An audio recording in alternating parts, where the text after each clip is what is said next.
Baik, terima kasih atas waktu dan kesempatan yang diberikan kepada saya. Saya Santi Mulyani Dewi Ratuloli, mahasiswa semester 3 Prodi Sosiologi, Fakultas Ilmu Sosial dan Ilmu Politik, Universitas Nusa Cendana Kupang. Pada kesempatan ini saya ingin menjelaskan tugas kelima mata kuliah Perubahan Sosial Budaya. Langsung saja pada penjelasan isi bukunya. Politik yang berjudul Politik Berbicara dan Meningkatkan Kesadaran. 1. Politik pribadi, evolusi, aktivisme anti pemerkosaan dari feminisme gelombang kedua. Penulis Rachel Loni Howis. Ketika feminis gelombang kedua menyatakan bahwa pribadi adalah politik, mereka melakukan setidaknya dua hal. Mereka mengekspos realita ekonomi politik yang sebelumnya tersembunyi berdasarkan penaklukan perempuan. Dan mereka mengumumkan politik feminis radikal yang akan mengubah arti menjadi politis. Agenda perubahan sosial ini tidak lebih jelas atau lebih rumit daripada di dalam gerakan anti-rap, sub gerakan feminisme gelombang kedua. Di satu sisi, aktivis anti pemerkosaan berupaya menonjolkan secara mendalam politik sifat kekerasan seksual sebagai produk dari subordinasi sosial, budaya dan hukum perempuan, dan menggunakan pengetahuan ini untuk memfasilitasi reformasi kelembagaan. Di sisi lain, proyek aktivis juga berupaya memberi ruang untuk pengakuan pengalaman pribadi dan kesempatan untuk mengartikulasikan dampak kekerasan seksual. Kedua perspektif ini telah menderita reaksi keras dan kritik, dan dalam penjelasan buku ini, penulis berusaha untuk menunjukkan bagaimana sosialisasi antara pribadi dan politik dalam aktivisme anti pemerkosaan yang telah terjadi sejak tahun 1970-an dan di mana itu terwujud dalam gerakan Me Too. Sejarah yang dibahas dalam buku ini tidak lengkap atau komprehensif dan sebagian besar mengacu pada perspektif perempuan kulit putih, heteroseksual dan peristiwa yang terjadi di Amerika Utara. Meskipun hal ini adalah batasan yang signifikan dalam diskusi ini, namun hal ini memberikan kontribusi bagi pemahaman kita tentang keragaman, kompleksitas, dan kebutaan yang tertanam dalam proyek-proyek aktivis anti pemerkosaan, dan berlangsung dalam 4 bagian, yakni bagian pertama, menyurvei lintasan sejarah gerakan anti pemerkosaan dari tahun 1970-an hingga 1990-an. Kemudian penulis beralih untuk mengeksplorasi kebangkitan wacana publik tentang pemerkosaan di tahun 2010-an, dibantu dengan penggunaan media digital untuk menghubungkan perjuangan lokal dengan masalah global. Di bagian ketiga, penulis membahas kemunculan gerakan Me Too dan pengaruhnya terhadap hubungan penting antara pribadi dan politik. Penulis menyimpulkan dengan mengomentari tantangan yang ditimbulkan oleh dinamika publik swasta yang berubah untuk mengembangkan agenda kolektif untuk perubahan sosial, budaya, dan kelembagaan. Agenda radikal untuk perubahan. Pada tahun 1973, Organisasi Wanita Nasional atau sekarang di Amerika Serikat, negara-negara mengeluarkan resolusi untuk membentuk gugus tugas pemerkosaan, yakni sekarang untuk mendorong informasi legislatif, perbaikan dalam tanggapan kelembagaan terhadap kekerasan seksual, tantangan terhadap sikap dan keyakinan yang menciptakan dan mendukung budaya pemerkosaan.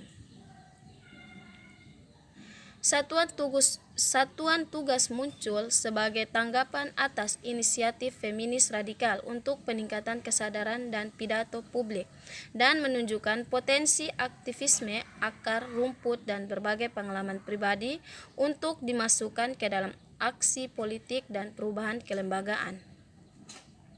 Seksi peningkatan kesadaran pertama dimulai pada akhir 1960-an di Amerika Serikat dan Inggris Raya, dengan cepat menyebar ke bagian lain dunia. Sesi peningkatan kesadaran membahas berbagai topik, namun sejauh ini benang merah yang didiskusikan adalah akses tak terkekang laki-laki ke tubuh perempuan. Selanjutnya, seperti yang disoroti oleh feminis radikal New York pada tahun 1974, pemerkosaan muncul sebagai isu feminisme gelombang kedua, bukan hal itu karena adalah topik yang ditunjukkan dalam agenda peningkatan kesadaran. Sebaliknya, pemerkosaan, kekerasan seksual, dan pelecehan seksual menjadi titik fokus aktivisme feminis pada tahun 1970-an karena betapa luasnya pengalaman-pengalaman ini dan betapa mendasarnya mereka terhadap perjuangan atas kepemilikan dan kontrol tubuh wanita. Sesi peningkatan kesadaran mengungkap pengalaman yang meresap dari pemerkosaan kecil seperti rayuan seksual yang tidak diinginkan, pelecehan seksual, kontak seksual yang tidak diinginkan, dan pemerkosaan. Berbagai pengalaman secara kolektif mengikis asumsi bahwa kekerasan seksual biasanya merupakan kekerasan fisik, jarang terjadi dan dilakukan oleh orang asing di luar dugaan keamanan lingkungan pribadi. Secara khusus, mereka mengungkapkan bahwa pemerkosaan dilakukan terutama oleh sang suami, pasangan, atau anggota keluarga, dan oleh karena itu, pengalaman ini tidak eksotis, cukup legal, dan tidak dapat dihindari bagi terlalu banyak dari kita lembaga perkawinan dan ketergantungan ekonomi perempuan. Oleh karena itu, suami mereka menjadi titik diskusi penting di antara beberapa aktivis kolektif yang mendefinisikan kembali institusi sosial patriarkal ini sebagai sarana untuk menciptakan dan menopang kondisi kekerasan seksual. Melalui berbagai pengalaman pribadi secara kolektif, perempuan menyoroti sifat sistematis dan melembagai mereka yang menunjukkan ke arah ketidaksetaraan struktural yang lebih dalam yang memposisikan perempuan sebagai manusia yang lebih rendah daripada laki-laki, yang peran sosialnya harus tersedia untuk seks sesuai permintaan. Oleh karena itu, wanita berusaha untuk mengubah istilah pemerkosaan yang dipahami secara sosial dan hukum, mengingat bahwa pada saat itu pemerkosaan dalam pernikahan tidak diakui sebagai tindak pidana di sebagian besar dunia. Jika tidak semua yurisdiksi barat, sesi peningkatan kesadaran menjadi pendorong untuk berbicara, di mana perempuan secara terbuka berbagi pengalaman mereka tentang kekerasan seksual. Ide memecah keheningan telah menjadi strategi gerakan anti-rap yang ada di mana-mana, dan bersuara telah dan terus dianggap sebagai strategi terbaik untuk mendidik masyarakat tentang kerugian pribadi dari kekerasan bersama. Dengan hal ini bersuara dianggap sebagai kesempatan untuk menunjukkan secara terbuka bahwa pengalaman kekerasan seksual sangat bersifat pribadi dan secara intrinsik bersifat politis, produk dari pola dasar ketidaksetaraan gender daripada pengalaman individu yang terisolasi. Wanita dan anggota komunitas juga mulai mengorganisir Take Back